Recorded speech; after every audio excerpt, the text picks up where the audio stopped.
The Republican Party is cooked.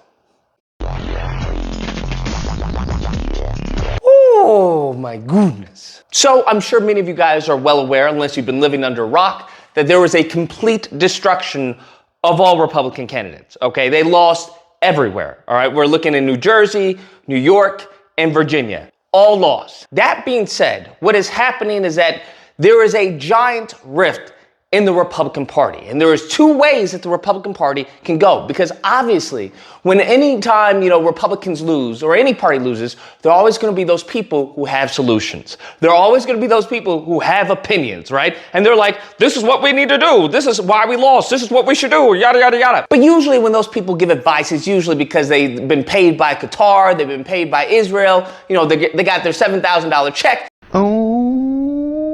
Or they're just simply trying to get money off of X via their blue check mark. That being said, there's really two options for the Republican Party right now before the midterms and the general election. The first is going to be the same old, okay? SOSO. Same old, what they've been doing.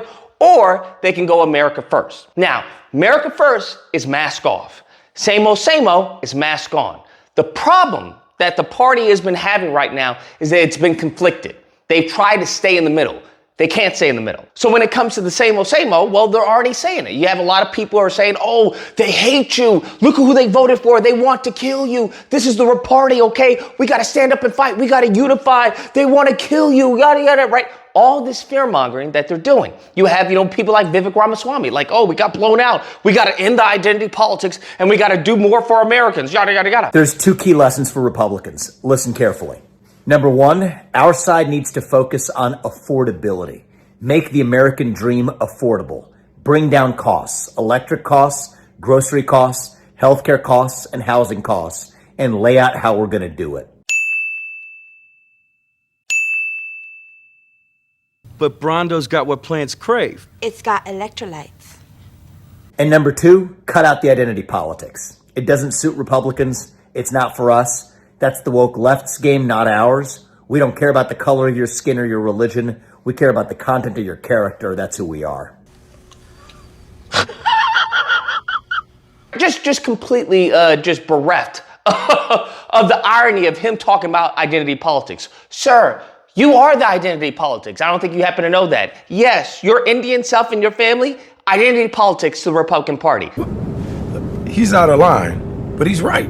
That is the same old, where it's like, hey, I don't care about the color of your skin as long as you're American, all right? As long as you're American, then it doesn't matter if you come here as an immigrant, right? I don't care about legal immigrants. We need to have more legal immigrants. It's the illegals that we need to be against, okay? Now, they can go that route.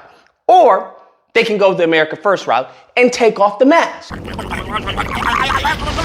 What did you say, nigga? You's a bitch. I told you. Everybody on your live stream know you's a bitch. And when I see you, I'm whooping your ass. Now, when it comes to America First route, that means, I'm just going to tell you what it means. It means, hey, we want a white majority country, okay? We got way too many Indians in the party, okay? We got Kash Patel.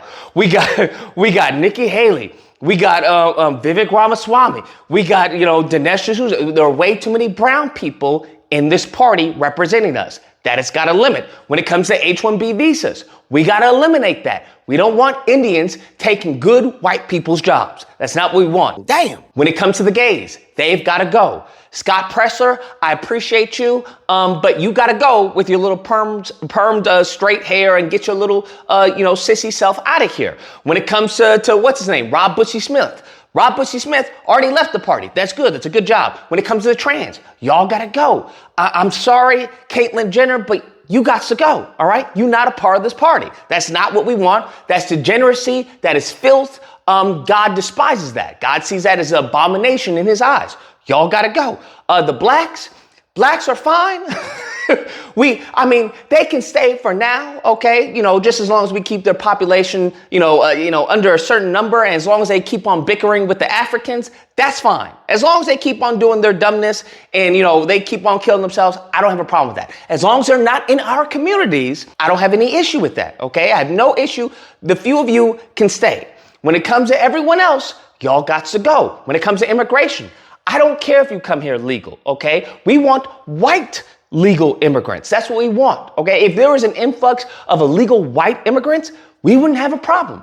But because there's an influx of brown and black, y'all got to go. That is unacceptable. We got to close the border and nobody's allowed in it until the birth rates of white society start to replenish. That's what you have to understand they want.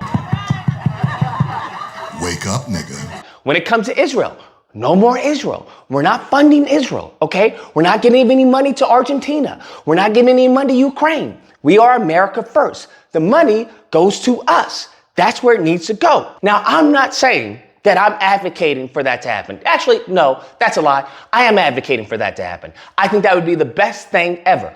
Go full mask off. Because when everyone's a hero, then no one is. That's the issue that we have. The issue right now with the Republican Party is they trying to play both sides. They trying to say, oh, I don't care about skin color and everything as long as you're an American. But then be like, you know what, Vivek, I won't vote for you because you're Indian. They're trying to play both sides and they can't. At the end of the day, what I would personally like is that y'all just stop being racist. It's really that simple to me. If y'all stop being racist, we could have an amazing country. But they can't. It's in their DNA, okay? It's their very nature. This is why I say the lineage of evil. They can't help themselves. Do you understand that? And it's gotten to the point, which is what I've said, that, hey, it's hard to be racist on an empty stomach. Now, I've been trying to tell these ignorants that, hey, y'all are fighting us. And the irony of all this, black Americans are the only group of people that would really mess with y'all like that. We haven't retaliated against anything. We kindly asked for reparations, even though y'all said no multiple times. We've been with y'all in all the wars. We have black people right now attacking Africans, other black people, okay, so they can say that, hey, I'm an American, I'm an American. This is the irony of white America attacking black Americans. Y'all have made us the villain, and we really the only people who can help you.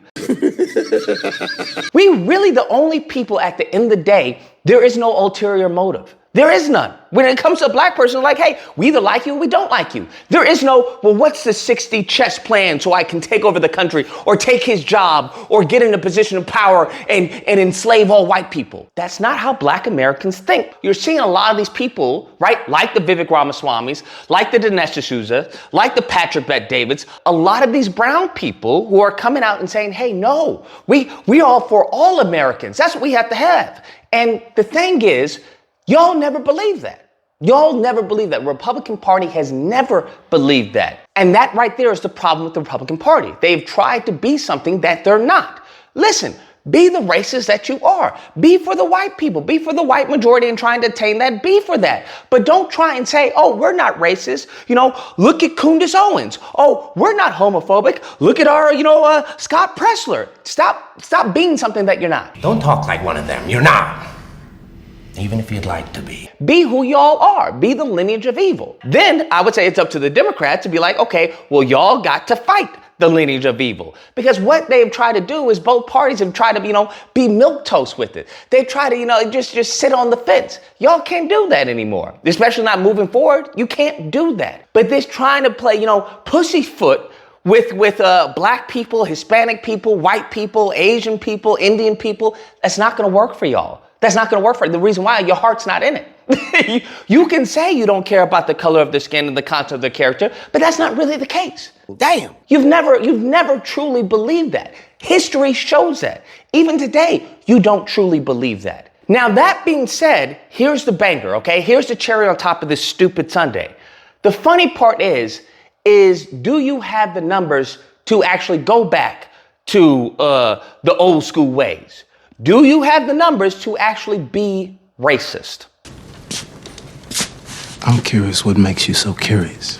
That's a question that a lot of them are in fear of answering because they see the demographics that are changing. They see what's going on with the country and they don't like it because they're about to be the minority. So upon you being minority, do you have enough white people to be racist? Do you have enough white people who will vote for your racist candidate or for your racist views or for your bigoted views or for your antiquated views, whatever that may be. That's the genuine question. Because as diverse the country gets and becomes, you're going to have a lot of white people who have a black spouse, a Latino spouse, an Asian spouse.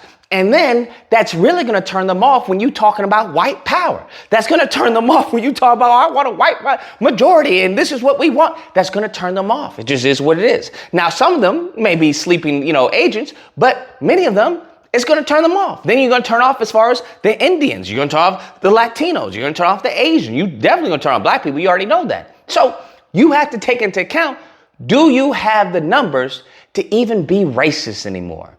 Damn. Anyways, guys, that's the video. Let me know what you guys think. Whether or not you believe, listen, we're not racist, okay? We love everyone. We love all of God's children. That's what it is, okay? We just want America to stay for Americans. That's what we want. Or if you don't believe, I know what you may believe, okay? But you need to understand, you need to align your beliefs with the party. How the party believes, that dog whistling that y'all constantly do, well, people now know what you're saying. You want it to remain white. And if that's what you want, then go out and say it. Just be on about it, bruh. Stop trying to pussyfoot. Just put 10 toes down and be like, this is what we want. Because at the end of the day, a lot of these racists are hurting. A good chunk of the white country, okay, is hurting due to your racism. You have been so racist and bigoted that you've completely turned a blind eye to your biggest majority. I'm a 27-year-old white man. The Republican Party has never, ever in my entire life done anything for me to make my life better, to make my life easier. Never. What are the kinds of issues that I'm facing? Home ownership is unaffordable. Has the Republican Congress done anything about that? Absolutely not. The job market is cooked. It's cooked because of H-1B visas. It's cooked because of high-skilled and low-skilled immigration. Has the GOP done anything about that? Absolutely not. You're so focused on talking about black on black crime that you got starving white people. You got starving racists. Make it make sense. That's all I'm saying. Anyways, if you happen to disagree, you know where to find me. Thursday through Saturday, Disagreement Day. There'll be a number on screen. You call in, we duke it out. Otherwise, I hope you guys enjoyed the video. If you did, please feel free to like, share, comment. Let me know what you guys think about this. And subscribe. And all that fun stuff. Till next time, guys, be amazing. That's not how black Americans think.